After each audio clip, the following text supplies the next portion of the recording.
ஆனா இந்த பொங்கலுக்கு என்ன அவன் அடியோட மறந்துட்டான்.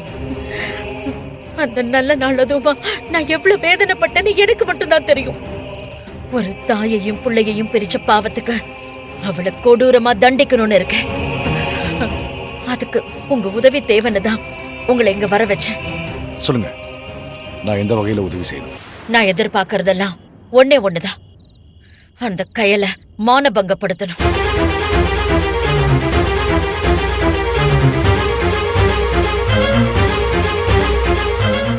என்னைக்கு அவ என் பிள்ளையோட வாழ்க்கையில வந்தாலோ அன்னையில இருந்து இன்னைக்கு வரைக்கும் அவளால நான் அவமானத்தை மட்டும்தான் அனுபவிச்சுட்டு இருக்கேன். அவளை ஏதாவது பண்ணணும்னு நினைச்சப்பெல்லாம் திரும்ப திரும்ப எனக்கு தோல்வியும் அவமானமும் மட்டும்தான் பரிசா கிடைச்சது. அவளால நான் என் வாழ்க்கையில பல விஷயத்தை இழந்துட்டேன்.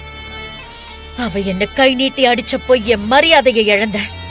என் பிள்ளையோட ஆசைக்காக அந்த கயல் குடும்பத்தோட சம்பந்தம் பண்ணிக்கிட்டதுனால என் கௌரவத்தை இழந்தேன். இது எல்லாத்தையுமே என் பிள்ளைக்காக இழந்தேன். ஆனா இன்னைக்கு என் பிள்ளையே இழந்துட்டு நிக்கிறேன்.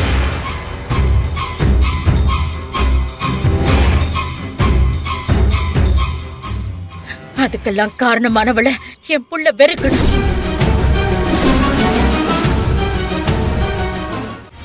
எனக்கு என் புள்ள திரும்ப வேணும். எனக்கு ஏற்பட்ட அவமானத்துக்கெல்லாம் பழி தேய்க்கிற மாதிரி அவளும் அவமானப்பட்டு நிக்கணும். ஒவ்வொரு தடவையும் நான் அவகிட்ட தோத்துக்கிட்டே இருக்கேன். எனக்கு தோக்கிறதே பிடிக்காது.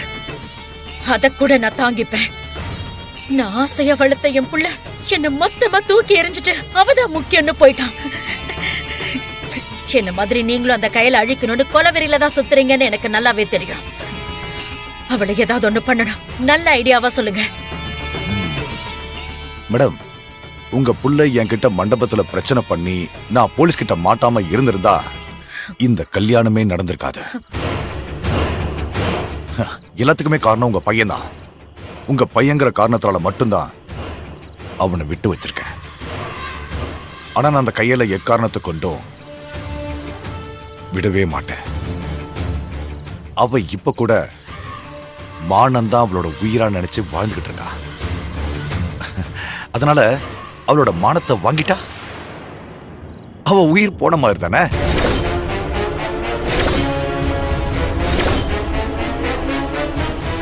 அதுக்கப்புறம் அவ ஒரு நடப்பணமா தான் வாழணும்.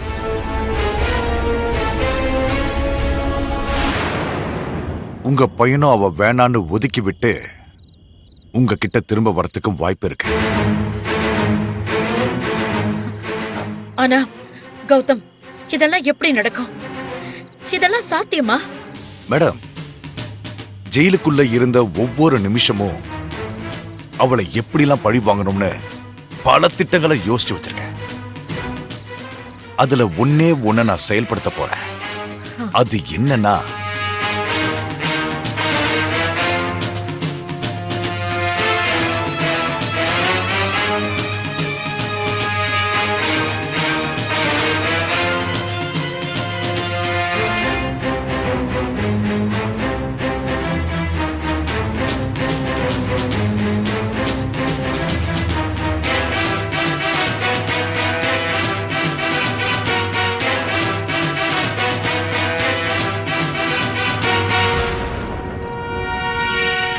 கௌதம், இப்ப நீங்க சொன்னதை மட்டும் எந்த தடையும் இல்லாம செஞ்சு முடிச்சிட்டீங்கன்னா கண்டிப்பா எழிலே கையில தப்பானவன்னு தூக்கி எறிஞ்சிருவான். அதுக்கப்புறம் என் புள்ள எனக்கு கிடைச்சிடுவான். டோன்ட் வரி மேடம், கச்சிதமா எல்லாத்தையும் ஸ்கெட்ச் போட்டு முடிக்கிறேன். முடிச்சிட்டு உங்களுக்கு கால் பண்றேன். கௌதம், என்ன பணமா? கையல் வாழ்க்கைய சதிச்சுட்டா எனக்கு 100 கோடி ரூபாய் கிடைச்ச திருப்தி இருக்கும் மேடம். அது போதும்.